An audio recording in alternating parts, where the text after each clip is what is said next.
White Wonderla toilet cleaning ను సులభంగా మార్చే powerful product Elim toilet cleaner.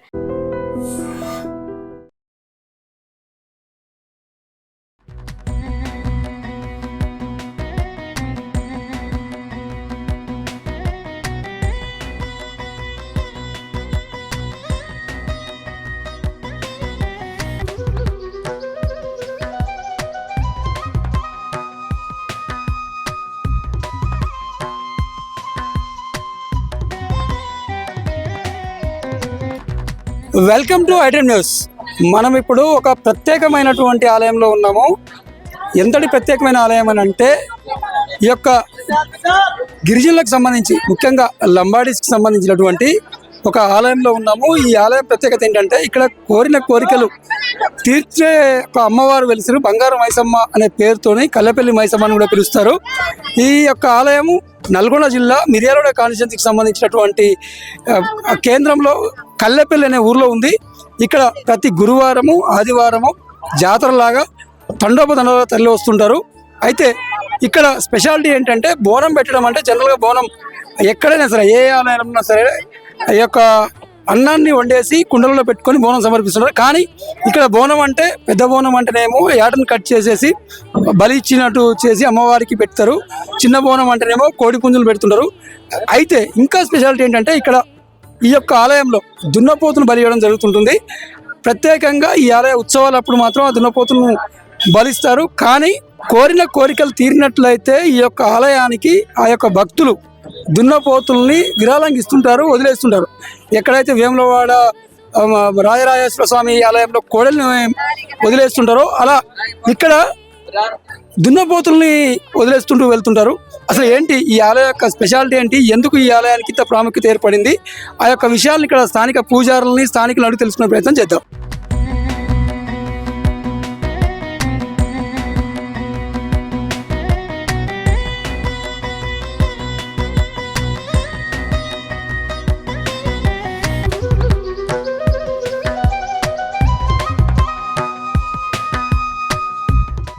నమస్తే సార్. నేను పూజారి, నా పేరు మాన్యానాయకు, పూజారి రాళ్ళవ తండ. ఇది వాస్తవ పురాణ దేవరా. ఇది మేము బీడాలు ఉన్న అంతకుముందు బీడాలు అంత ఉప్పు వ్యాపారం చేసేవాళ్ళం మేము. మా తాత ముత్తాతలు సూర, హచ్చు, లచ్చు, చందు, కల్లెపల్లి, చింతాపల్లి, నర్సాపురం, రాళ్ళవ తండ 3 తండాలు కలిసి ముసలోళ్ళు ఉప్పు వ్యాపారం చేస్తుంటే ఒకరోజు చెరుకు ఒకటి కదా ఉప్పలమ ఇస్తామా, ఆ తల్లి దేవరం ఉంది. ఆ నైటు అమ్మవారు మేము నిద్ర చేస్తుంటే నా నేతలో నేను ఉప్పలమ ఇస్తామని మా ముస్లమ్మని ఎంటబడి ఆ ముస్లమ్మ బాగలేతే ఈడొచ్చినాం. ఈడ వస్తాం మేము గుర్రాలు, కోళ్ళు, యాట్లన్నీ. గుర్రాలు అయితే రాళ్ళు చెల్లుతున్నాయి. ఇది ఏమమ్మా అంటే గదలాపురం పోయి ఎరకసారి పోయి మేము అడిగితే నేను ఉప్పల మైసాని నీ బంగారు తల్లి నేను తీసుకుపోతున్నాను, నా పేరు బంగారు మైసా పెట్టని పేరు పెట్టిందమ్మా. ఆ రోజు ఈ అరణ్యవాసంలో కోస్తా అడవుల్లో 500 సంవత్సరాల కిందలో ఇక్కడ గుర్రాలు, సింహాలు, ఏళ్ళు, వంతులు కోస్తా అడవిది. ఈ 500 సంవత్సరాల కింద ఈడ వస్తే ఆ చెట్టు లేదు. మా వాళ్ళు వస్తాళ్ళకే ఆ చెట్టే అమ్మవారు. దీంట్లో తీపాకు, చేదాకు. ఆ చెట్టు ఎప్పుడు మొలిచిందో, ఇప్పుడు ఎల్లమ్మ తల్లి పువ్వులట్ట పుట్టిందో ఆ మారు తల్లి బంగారమేశ్వరం తల్లి ఆ చెట్టు అట్టే మొలిచింది.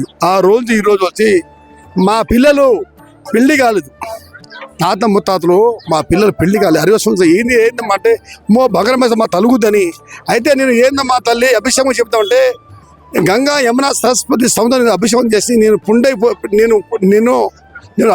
సంవత్సరాల అట్లకు నేను పొండైపోయినా, నాకు అభిషేకం చేయరి, మీ పిల్లలకి పెళ్లి అయితే, మీ కొడుకులకు పెళ్లి అయితే అని చెప్తే అభిషేకం చేస్తే ఆ రోజు నుంచి ఈ రోజు దాకా బద్దెగుర్ర, బల్లిపిల్ల, బైనుడు, మార్తితో పండుగ చేసి రాను డెవలప్ అయ్యి ఇక్కడ భూమి జాగా లేదు. జాగా అయితే నేను చైర్మన్ ఉన్నప్పుడు 10 గుంటల జాగా కొని, ఎకరం జాగా కొని, ఇప్పుడు కనీసం ఇక్కడ ఒక 3 ఎకరాలు, ఆడ ఒక 6 ఎకరాలు, 9 ఎకరాల జాగా ఉంది అమ్మవారు.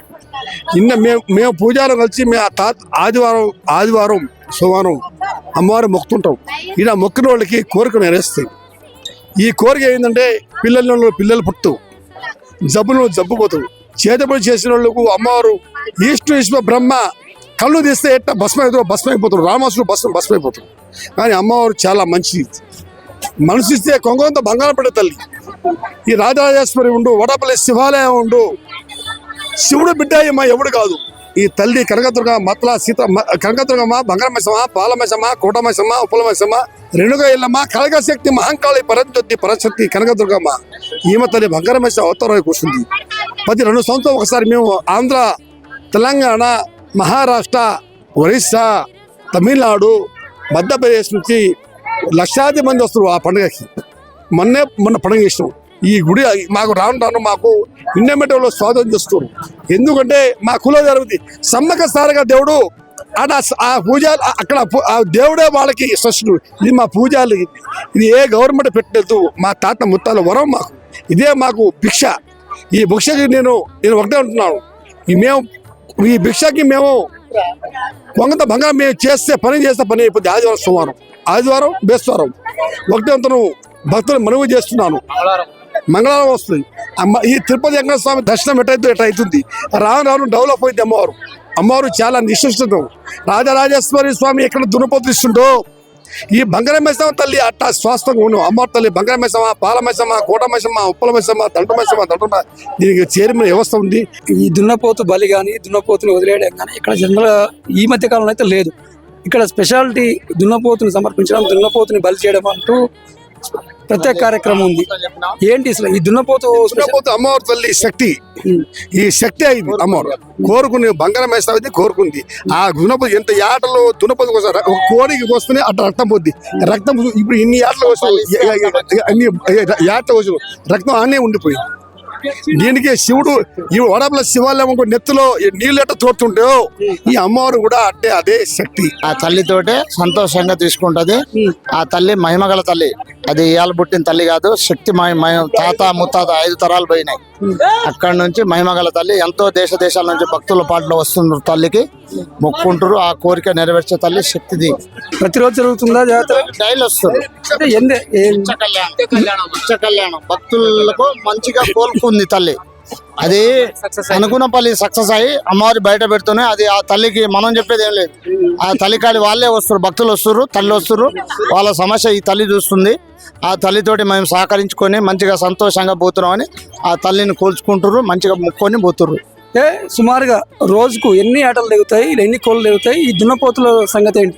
దున్నపోతు సంగతి అంటే ఇది ఎలంపాట అమ్మవారి కాడ మన ఈవో సార్ ఉండు.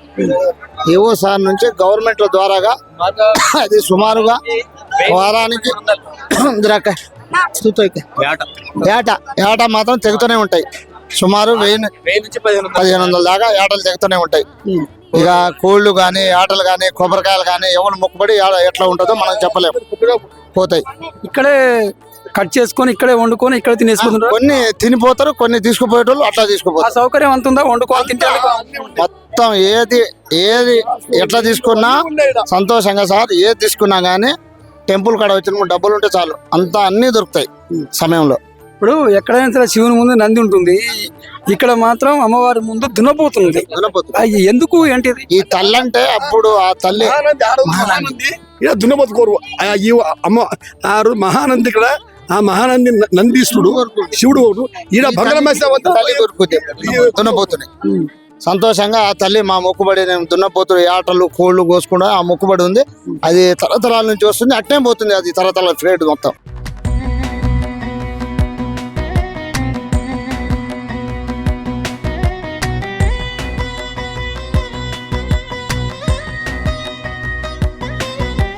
ఈ యొక్క బంగారమైసమ్మ ఆలయానికి భక్తులు భారీ ఎత్తున వస్తున్నారు. ఇక్కడ స్పెషాలిటీ బోనం అంటే పెద్ద బోనం అని ఒకటి ఉంటుంది, చిన్న బోనం ఉంటుంది. తర్వాత పోతే దున్నపోతుని ఇక్కడ బలి చేయడం అనేది ఇక్కడ స్పెషాలిటీ అనే విషయం అందరికి తెలిసిందే. అయితే మనతో పాటు ఒక భక్తులు ఉన్నాడు.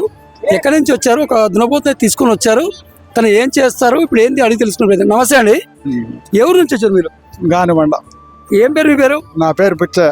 ఏంది ఈ దున్నపోతుని ఎంత ఇచ్చారు? మొక్కున్నాం, వదిలిపెట్టిపోవటానికి వచ్చి. ఏమని మొక్కున్నారు? దున్నపోతుని వదిలిపెట్టిపోతామని మొక్కున్నాం. అంటే మీరు కోరిన కోరికలు తీరితే ఈ యొక్క అమ్మవారికి దున్నపోతు సమర్పిస్తామని మొక్కున్నారా? వదిలిపెట్టిపోతామని మొక్కున్నాం అంతే. అంటే ఇప్పుడు జనరల్ గా బలిస్తారా? వదిలేట అంటే దేవస్థానానికి ఇచ్చేసిపోతారు. ఇచ్చేసిపోతాం. ఏది కోడెమొక్కుల్లాగా వేరే వేములవాడ అక్కడ కోడెమొక్కుల్లాగా ఇక్కడ దున్నపోతులు వదిలిపెడతారు. వదిలిపెట్ట అంతే మనకేం. అయితే ఈ టెంపుల్కి ఎప్పటి నుంచి వస్తున్నారు? ఈ టెంపుల్ గురించి ఏం చెప్తారు? ఇక్కడ ఇప్పుడు రాబట్టి ఇతడనే ఇప్పుడే రాబ అంటే ఇంతకుముందు వచ్చి ముందుకు వచ్చి ముక్కొని పైన పైన అప్పుడు యాట్లకు వస్తున్నాం వెళ్ళిపోయాను అంతే. ఇప్పుడేమో ముక్కుపడి వదిలిపెట్టిపోవాలి. ఏటలనేమో కోసుకొని తిని వెళ్ళిపోతారు. ఈ దున్నపోతులు అయితే మాత్రం అమ్మవారికి వదిలేస్తారు. వదిలేస్తాం అంతే అంతే. ఏం లేదు. మొత్తం మీద కోరిన కోరిక తీరింది కాబట్టి మొక్కు మీకు తీసుకోవడమని అనుకున్నాం.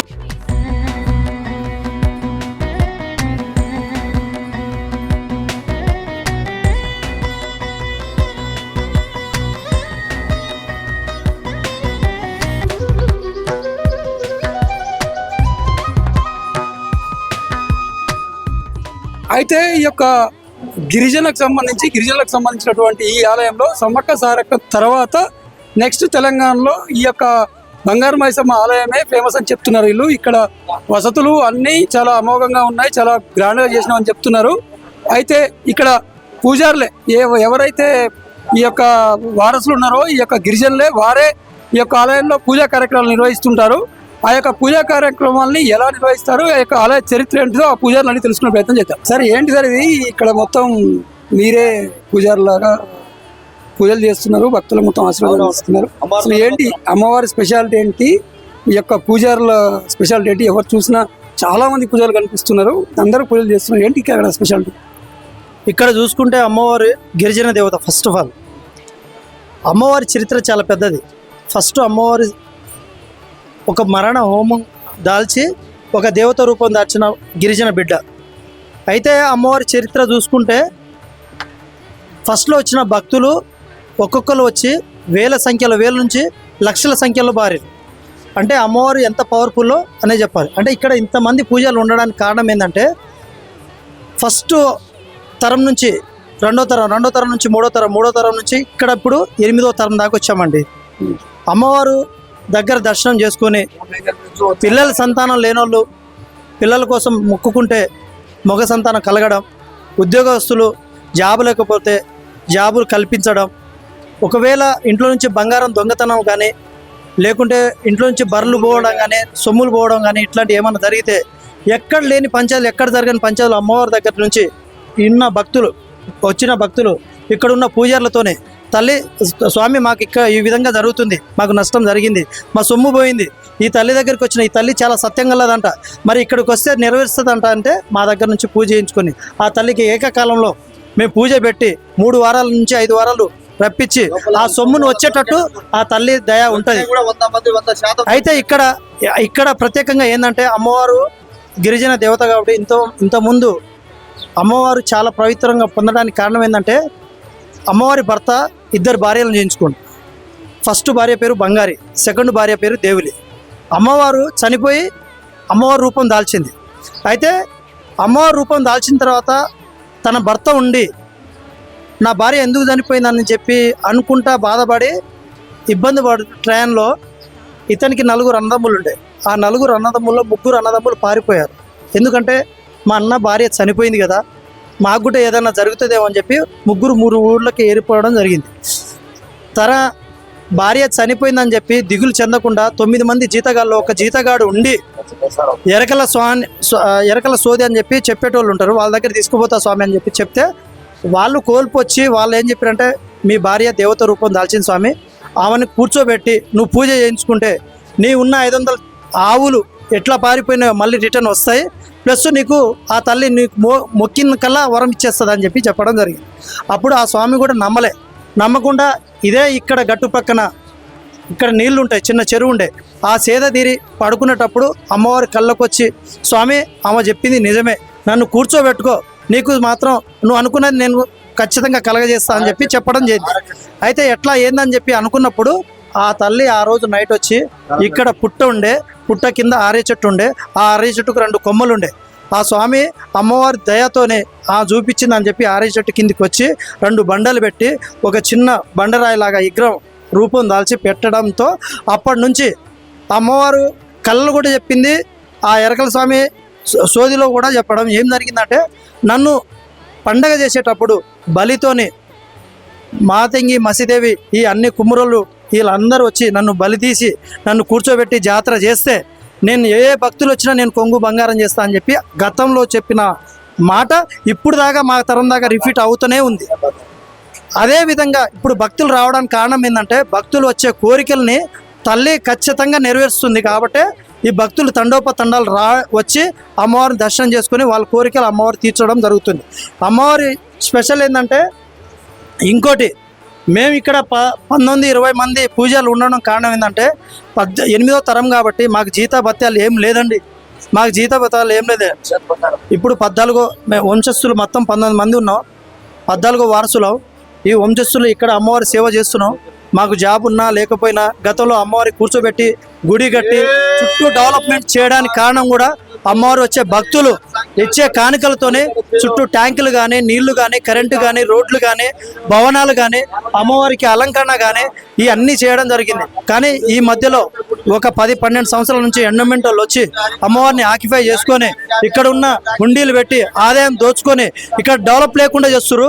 మాకు జీతాలు లేకుండా అయిపోతుంది. మిర్యాలగూడ పరిసర ప్రాంతాల్లో ఉన్నటువంటి గిరిజనులకు సంబంధించిన గిరిజన దేవతకి ప్రతి గురువారం, ఆదివారం తండోపతండాలుగా భక్తులు తరలివడం జరుగుతుంది. ఆ యొక్క మొక్కుల్ని తీర్చుకోవడం కోసం వారు ఏటల్ని కానీ, కోడిపుంజులు కానీ, ఎవరైతే ఇంట్రెస్ట్ ఉన్నవారు అయితే దున్నపోతులు తీసుకురావడం జరుగుతుంది. ఇక్కడ అమ్మవారికి ఈ యొక్క బలిదానం ఇవ్వడంతో పాటు వారే ఇక్కడ స్వయంగా వంటలు చేసుకొని తినడంతో పాటు ఇక్కడే నిద్ర చేసి రాత్రి అమ్మవారి యొక్క ఆశీస్సులు తీసుకొని వెళ్తున్నారు. ఇక్కడికి వస్తే మాత్రం ప్రతి కోరిక కోరుతుంది. అందుకోసమనే ఈ అమ్మవారికి తండోపతండాలు తరలి వస్తున్నారు. ఒకసారి వచ్చిన వాళ్ళు ఒకసారితోనే పోరు. ఇక్కడికి వచ్చినారంటే ప్రతి ఒక్కరి పేరుకు గిరిజన అమ్మవారైనా సరే అన్ని రకాల వారు, అంత మతస్థులు ప్రతి ఒక్కరు ఇక్కడికి వచ్చేసి అమ్మవారిని దర్శించుకొని పోతారు. అయితే ఇటీవల కాలంలో ఈ గిరిజన అమ్మవారిని యొక్క రద్దీ ఎక్కువైంది, బాగా ఫేమస్ అయిందన్న ఉద్దేశంతో గవర్నమెంట్ ఎండోమెంట్ డిపార్ట్మెంట్ ఆక్యుపై చేసింది. కాబట్టి గిరిజనులకు అన్యాయం జరుగుతుంది. గిరిజన పూజారులకు జీతభత్యాలు రావట్లేదు. డెవలప్మెంట్ కూడా మేము చేసి అడుక్కోవాల్సి వస్తుంది. హుండీల ద్వారా ఆదాయం వచ్చినా, దేవాలయం ద్వారా ఆదాయం వచ్చినప్పటికి కూడా ఈ యొక్క అమ్మవారిని యొక్క ఆలయం డెవలప్ చేయడం కోసం ప్రభుత్వం ఆధారపడవలసింది. అలా కాకుండా మా యొక్క అమ్మవారిని మేమే డెవలప్ చేసుకుంటాం, ఎండోమెంట్ నుంచి రిలీజ్ చేయాలని చెప్పేసి ఈ యొక్క గిరిజన పూజారులు డిమాండ్ చేస్తున్నారు.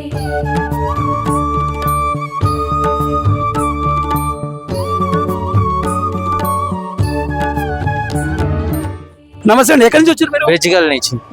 ఏమేమి తెచ్చారు? మేము ఆ కోడి అవి కోసుకొని పెట్టి దేవునికి దండం పెట్టుకొని పోతున్నాం. ఎప్పటి ఇంతకుముందు వచ్చారా? ప్రతిసారి వస్తూనే ఉంటాం. ప్రతి జాతర అప్పుడు వస్తూనే ఉంటాం. వస్తూనే ఉంటాం.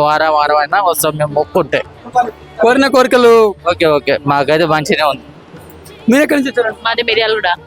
మిర్యాలగూడ నుంచి వచ్చినాం. బాగానే ఉంది. నేను ఎప్పుడే తెలీదు వీళ్ళ తరపు నుంచి వచ్చినా కానీ ప్రతి ఇయర్ వస్తాను నేను. మంచిగానే ఉంది. అమ్మవారు బాగా మొక్కుకున్న కోరికలు మాత్రం నెరవేరుతాయి. అంతే బాగుంది. కానీ గుడి మాత్రం మస్తు డెవలపింగ్ చేస్తారు. అమ్మవారు బాగుంది. ఇక్కడ అమ్మవారిని ఎక్కడ పెడతారు చూడాలని ఉంది. అప్పుడే అంతే చేస్తున్నారు. ఇంకా మీకు ఉత్సాహం ఉంది. ఎలా ఉంటుంది? ఎంత పెద్ద చేస్తుంది? అవును బాగుంది. కానీ డెవలపింగ్ కి కొంచెం మనీ అమౌంట్ ఏమైనా దాతలు ఇస్తుంటే బాగుంటది. పూసలపాడు అంటే కుదరపాటు చాలా దూరం కదా ఇక్కడ నుంచి? చాలా దూరం. ఇప్పుడు మాలపల్లి మండలం. ఇంతకుముందు వచ్చిరా ఇక్కడికి? వచ్చినాం 5-6 సార్లు వచ్చినాం. ఏమేమి తెచ్చారు? మేమా కోళ్ళు తెచ్చుకున్నాం. కోడి తెచ్చుకున్నాం, బిర్యానీ వేసినాం, దేవునికి పాయసం చేసి. ఎంతమంది వచ్చిరమ్మా? మేము గుంపులు వచ్చినాం. 10 మంది వచ్చినాం. అంటే ఇక్కడికి వస్తే మీరు ఇంతమంది వచ్చిన కోరికలు తీర్చుకున్నట్లయితే అందుకోసం అని చెప్పేసి ఎలా పెట్టిరా? నేను కూడా పూజారులే కానీ వే బట్టలు వేసుకుంటా వచ్చిన. 100 సంవత్సరాల నుంచి చరిత్ర నడుస్తుంది అమ్మవారికి. భక్తులు మస్తు వస్తున్నారు అన్నట్టు. ఎక్కడెక్కడ నల్గొండ జిల్లా కానీ, అటు గుంటూరు జిల్లా, అటు మా హైదరాబాదు, అన్ని రంగారెడ్డి జిల్లా, అన్ని జిల్లాల నుంచి వస్తున్నారు. అమ్మవారి మంచిగా ఏమనిపిస్తుంది? ఎక్కడెక్కడి నుంచో జనాలు మొత్తం వచ్చేసి అమ్మవారికి మంచిగా అనిపిస్తుంది కాబట్టి ఈ జనాలు వచ్చి పోతున్నారు. మంచిగా భక్తులకు మంచి. మీకు ఏమనిపిస్తుంది? మీ ఊరికి ఇంతమంది రావడం, అసలు ఎప్పుడు చూడు పండగ కల ఉండడం అనిపిస్తుంది? మాకు చాలా మంచిగా అనిపిస్తుంది. అమ్మవారు ఇక్కడ వెలిచిన ఇది మంచిగా మాకు అనిపిస్తుంది. అందరు భక్తులకు మంచిగా అసపాటు ఉంది కూడా. అప్పుడు చాలా మంది కూడా అన్ని జిల్లాల నుంచి కూడా వస్తారు.